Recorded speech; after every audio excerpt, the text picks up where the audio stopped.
صاحب ایک دفعہ سے خوش آمدید کہنا چاہتی ہوں. میں آپ کی ایک اور ملاقات کروانے جا رہی ہوں آج. بلکہ ہمارے ساتھ ہیں ویری ونڈرفل پرسن. آپ حقیقت یا فسانہ کے نام سے, میرا مائک اوپن ہے, حقیقت یا فسانہ کے نام سے ایک پروگرام سنتے ہیں. جناب انور اقبال صاحب اور ڈاکٹر مرزا حیدر اس پروگرام کو پیش کیا کرتے ہوتے ہیں. اس وقت جناب انور اقبال صاحب میرے ساتھ ہیں. 2-3 ریزرویشنز ہیں جس کی بنا پہ میں نے سر سے ریکویسٹ کی. ان کا بہت شکریہ کہ آپ نے ایکسیپٹ کیا. جناب انور اقبال صاحب ڈان کے کورسپونڈنٹ ہیں ان امریکہ. ڈاکٹر انور اقبال صاحب, سر السلام علیکم. وعلیکم السلام, تھینک یو ویری مچ. سر بہت شکریہ کہ آپ نے ٹائم دے دیا. پہلی بات تو میں سر آپ سے یہ کرنا چاہتی ہوں کہ ریسنٹلی ایک تو امریکہ کی جو الیکشنز ہیں اس کے حوالے سے پاکستانی کمیونٹی کا انتھوزیازم اور پارٹیسپیشن کے بارے میں پوچھنا چاہ رہی تھی. ریسنٹلی ایک نیوز جو آصف مرچنٹ کے بارے میں آئی ہے, آج ہی میتھیو ملرز جو ہیں انہوں نے یہ کہا ہے کہ ہم نے پاکستان کی کونسلیٹ کو اس کے بارے میں تاحال انفارم نہیں کیا, اور انہوں نے کہا ہے کہ یہ امریکہ کی سیکیورٹی کا معاملہ ہے اور ہم نے اپنے تئیں اس کو ڈیل کیا ہے. ہم نے اس کا کوئی ذکر پاکستان کونسلیٹ سے نہیں کیا. کیا وجہ ہے؟ حالانکہ کسی بھی سرزمین میں اگر کسی بھی شہری کو اریسٹ کیا جاتا ہے تو اس ملک کی کونسل خانے کو ضرور بتایا جاتا ہے, اور اگر اس کو کسی قسم کی کونسل کی ضرورت ہے تو وہ بھی کونسل خانہ ہی پرووائڈ کرتا ہے. میری جو اپنی معلومات ہیں ان کا رابطہ ہے آپس میں پاکستانی سفارت خانے کا اور اسٹیٹ ڈپارٹمنٹ کا. بالکل انہوں نے انفارم کیا ہے, لیکن اس پہ وہ بات کرنے کو تیار نہیں ہے. نہ وہ تیار ہے نہ سفارت خانہ تیار ہے. معاملہ ایسا ہے جس میں بہت سوچ سمجھ کے کوئی بھی کمنٹ کرنا چاہ رہے ہیں, امریکی بھی اور وہ بھی, اور اس لیے اس پہ پبلکلی گفتگو نہیں ہو رہی ہے. اچھا, انہوں نے جو کوٹ ان کوٹس میں کہا ہے کہ آصف مرچنٹ کے ملوث ہونے کے الزام کے بارے میں اسلام آباد کے ساتھ ہم نے بات چیت نہیں کی, تو آپ نے کہا کہ پاکستان کے کونسل خانے کو اس کے بارے میں اطلاع ضرور ہے. ایک تو یہ بات ہو گئی. یہ سر کچھ یہ سٹیزن تھے, امریکن سٹیزن بھی تھے آصف مرچنٹ, یا صرف پاکستانی, اور کیا ان کے پاس ایرانین سٹیزن شپ بھی تھی؟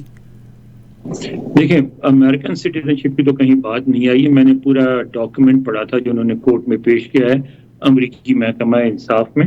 اس میں کہیں نہیں کہا گیا کہ وہ امریکی سٹیزن تھے. اگر ہوتے تو اس کا ذکر بھی کرتے تھے, ایسی کوئی بات نہیں تھی. تو میرا نہیں خیال کہ امریکن پاکستانی تھے.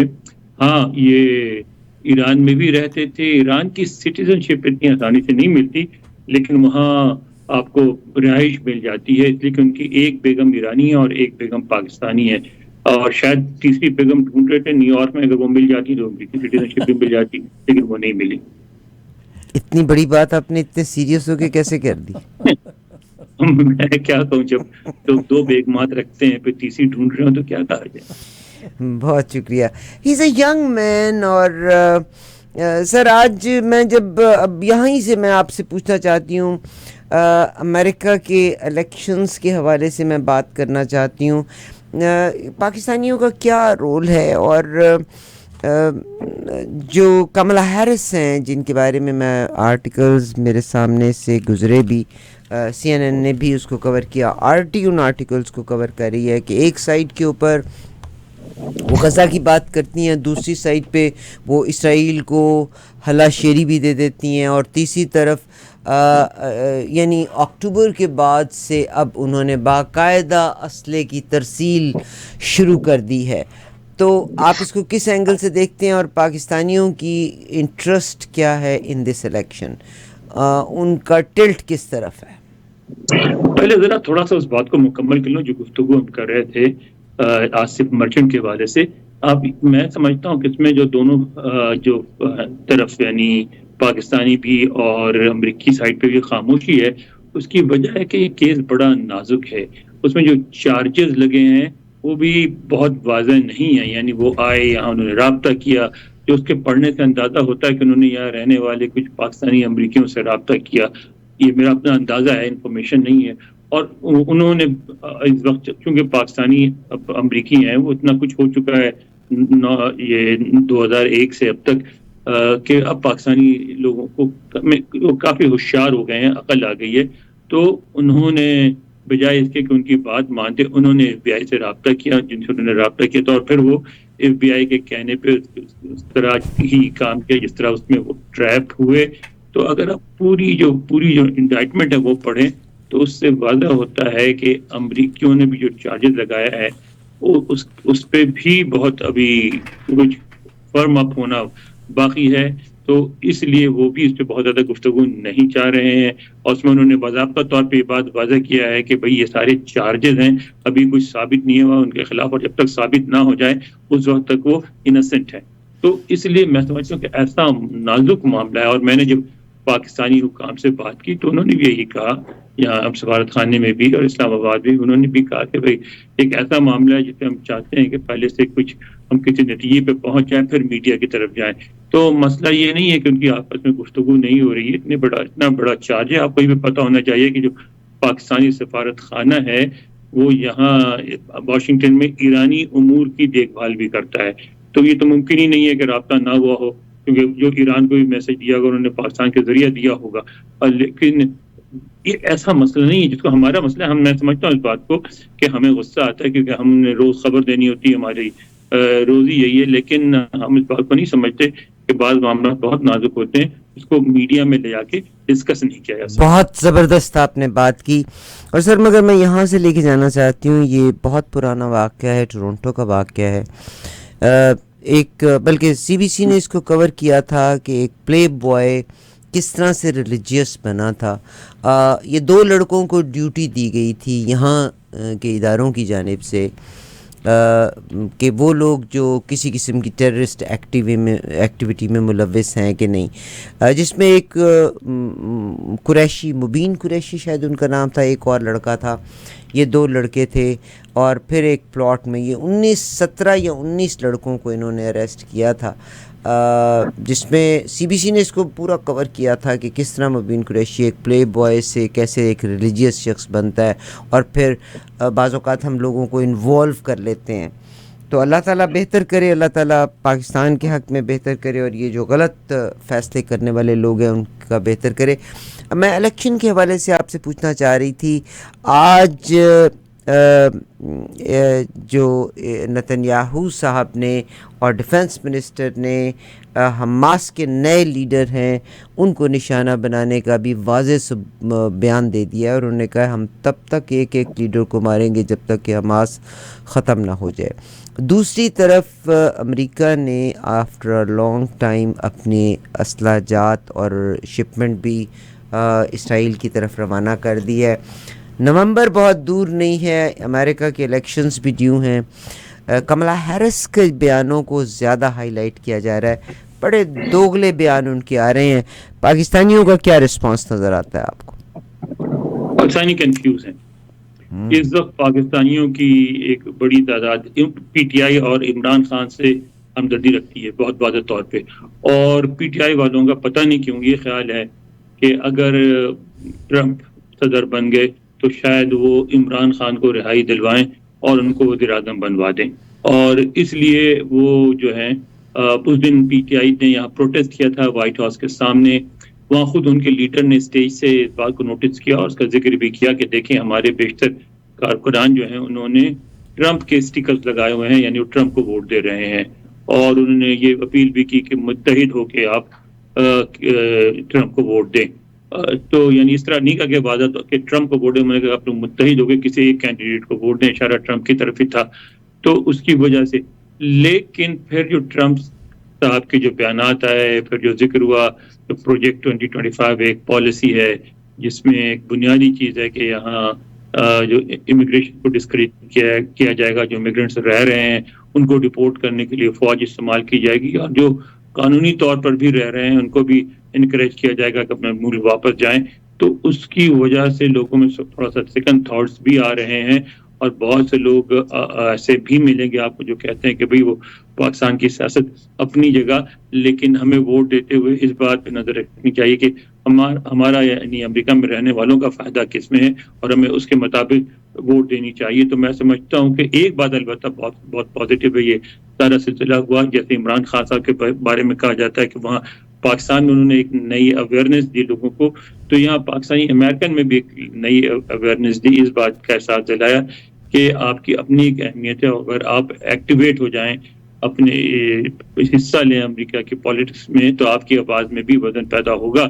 اور اس دفعہ یہ نہیں ہے جو پہلے الیکشن میں ہوتا تھا کہ پاکستانی بالکل غیر متعلق رہتے تھے. اکثریت چلے جائیں الیکشن والے دن, اگر آپ کسی پاکستانی ریسٹورانٹ میں اور ان سے گفتگو کریں, بیشتر لوگ بیٹھے کھا پی رہے ہوتے تھے اور ووٹ ڈالنے کو نہیں جاتا تھا. اس دفعہ لوگ ڈالنے جا رہے ہیں, بلکہ پرائمری میں بھی حصہ لیا, اور مجھے لگتا ہے کہ شاید اس دفعہ پاکستانی کو ایک بڑی تعداد الیکشن میں پارٹیسپیٹ کرے. بہت شکریہ. کچھ اور ایڈ کرنا چاہتے ہیں آپ؟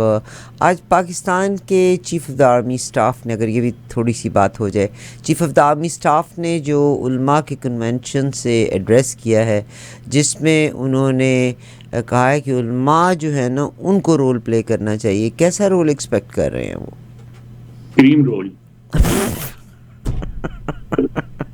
یہ وہی والا کریم رول ہے جو سعودی عربیہ اگر اس کے علماء وہ رول نہیں پلے کرتے تو ان کو بیہائنڈ دا بار کر دیا جاتا ہے. Is it that so? جی بات یہ ہے کہ پاکستان میں تو علماء ایک طویل عرصے سے ایک رول پلے کر رہے ہیں اور پلے کرتے رہیں گے. پاکستان میں ہمیں پسند ہو یا نہ پسند ہو, مذہبی سب سے اہم جو پولیٹیکل ہمارے یہاں سمجھ لیں کلاس تو نہیں کہوں گا, پولیٹیکل انفلوئنس سب سے زیادہ جس کا ہے وہ فوج ہے نمبر 1, اور اس کے بعد نمبر 2 علماء کا ہے. اور اگر فوج اور علماء کے بغیر پاکستان میں سیاست نہیں ہو سکتی, چاہے وہ مذہبی پارٹیاں ہوں یا غیر مذہبی پارٹیاں ہوں, ہر جگہ علماء موجود ہیں اور وہ ان کے مرضی کے خلاف کوئی کام نہیں ہو سکتا. تو میرا خیال ہے وہ جو وہ چاہ رہے ہیں وہ یہ چاہ رہے ہیں کہ جو فوج کا ایک نیریٹو ہے پی ٹی آئی کے خلاف, وہ جو کہتے ہیں کہ 9 مئی والوں کو معاف نہیں کیا جائے گا اور 9 مئی جو ہے پاکستان کا 9/11 ہے اور ہم اس کا بدلہ لیں گے, تو وہ چاہتے ہیں کہ یہ جو بیانیہ ہے اس کی علماء بھی حفاظت کریں. لیکن نہیں لگتا کہ علماء اس معاملے میں متحد ہیں, بلکہ ابھی تک وہ جو رسپانس جس کی خواہش ہے فوج کو, وہ رسپانس نہیں آیا ہے. اب بھی لگتا ہے کہ پاکستانیوں کی اکثریت کی ہمدردیاں جو ہیں عمران خان کے ساتھ ہیں, لہذا فوج کی کوشش ہے کہ اس کے بیانیوں کو مقبولیت حاصل ہو, اور اس کو مقبول کرانے میں علماء سے زیادہ کون کردار ادا کر سکتا. آپ یہ دیکھیں نا کہ علماء ہمیں اور آپ کو کوئی بات کرنی ہو تو یا تو گھر پہ آپ پارٹی کرتے ہیں, 10 بندوں کو بلاتے ہیں, کھانا کھلاتے ہیں, وہاں مختصر محفل میں کرتے ہیں, یا اگر ہم عام لوگوں کے پاس 90% لوگوں کے پاس اتنے وسائل نہیں ہوتے کہ ایک بڑی میٹنگ بلائیں, جلسہ کریں اور اس میں گفتگو کریں. لیکن علماء کو ایک بہت بڑا ایڈوانٹیج ہے کہ ہر جمعہ کو مسجدوں میں ان کو ایک بڑا مجمع ملتا ہے جہاں ان کی بات خاموشی سے سنی جاتی ہے. یہ ایڈوانٹیج کسی اور کو حاصل نہیں ہے. آپ جلسہ بھی کریں تو لوگ کھڑے ہو کے آپ سے سوال کر لیتے ہیں, آپ میٹنگ کریں سوال کرتے ہیں, سیمینار کریں میں آپ سے سوال کیا جاتا ہے, خطبہ کے دوران کوئی سوال نہیں کرتا. وہ یکسوئی سے اپنا بیان کرتے ہیں اور لوگ ان کو سنتے ہیں اور ان کا اثر بھی ہوتا ہے. تو ظاہر ہے پھر فوج ہو یا کوئی بھی ہو, اس کی خواہش ہوگی کہ جتنا بڑا پلیٹ فارم ہے مسجد کا ممبر کا, وہ ان کی فیور میں استعمال ہو.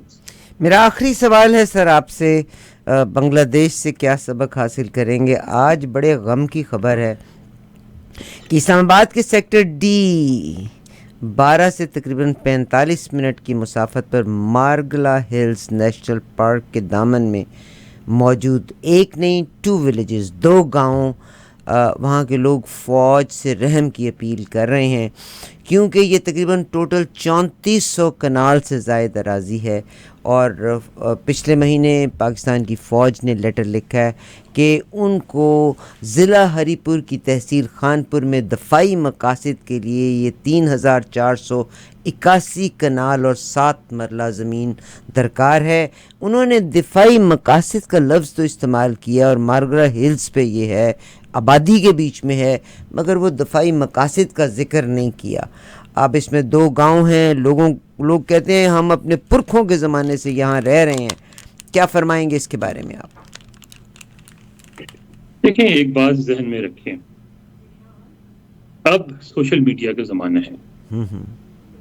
آج آرمی چیف نے بھی اس کا ذکر کیا کہ سوشل میڈیا اچھی چیز نہیں ہے کوئی، لیکن ہے، اچھی ہو یا بری ہو. تو اس طرح کے جب فیصلے ہوتے تھے پہلے، اگر فوج کو زمین چاہیے ہوتی تھی تو وہ لے دیتی تھی، اس پہ کوئی گفتگو نہیں ہوتی تھی. اب گفتگو ہوتی ہے اور ہوگی، ہوتی رہے گی.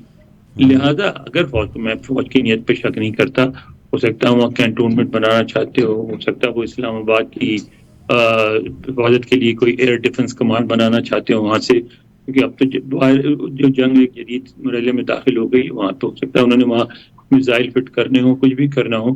لیکن اب آپ کو کم از کم جس حد تک ممکن ہے لوگوں کو اعتماد میں لینا ہوگا اور یہ انشور کرنا ہوگا کہ اگر آپ وہاں کچھ بنا رہے ہیں دفاعی اس ضروریات کے تحت تو وہ نظر آئے.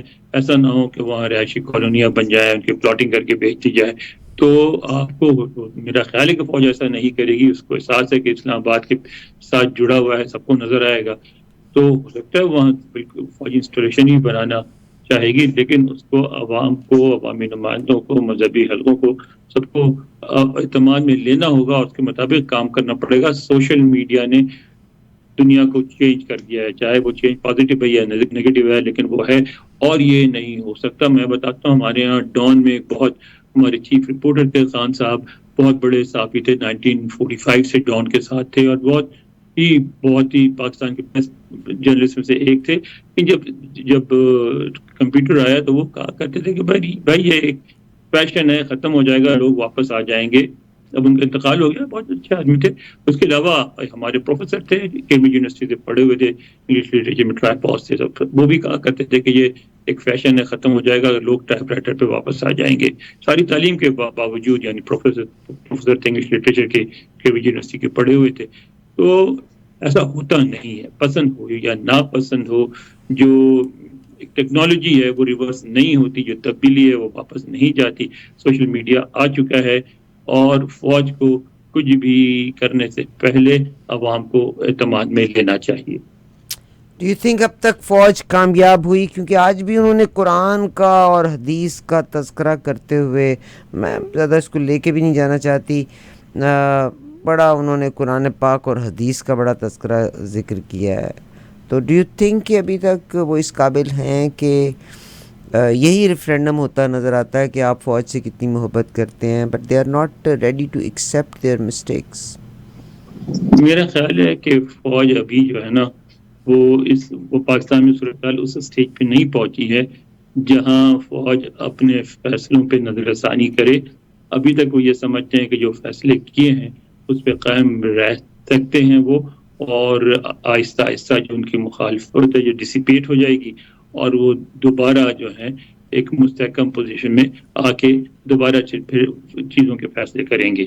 ہو سکتا ہے ایسا ہو جائے، کہنا ممکن نہیں ہے، مشکل ہے، لیکن یہ ہے کہ ایسا ہوتا نظر نہیں آتا. اب فیصلے ابھی وہ کریں گے، ابھی پوزیشن ان کی مضبوط ہے، لیکن اب ایکسپلینیشن بہت ضروری ہے. جناب انور اقبال صاحب، بہت شکریہ. آپ ان کا پروگرام حقیقت یا فسانہ ڈاکٹر مرتضیٰ حیدر کے ساتھ دیکھتے ہیں ای آواز ٹیلی ویژن پر اور ہمارے یوٹیوب چینل پر. سر بہت شکریہ for being with us. Thank you very much.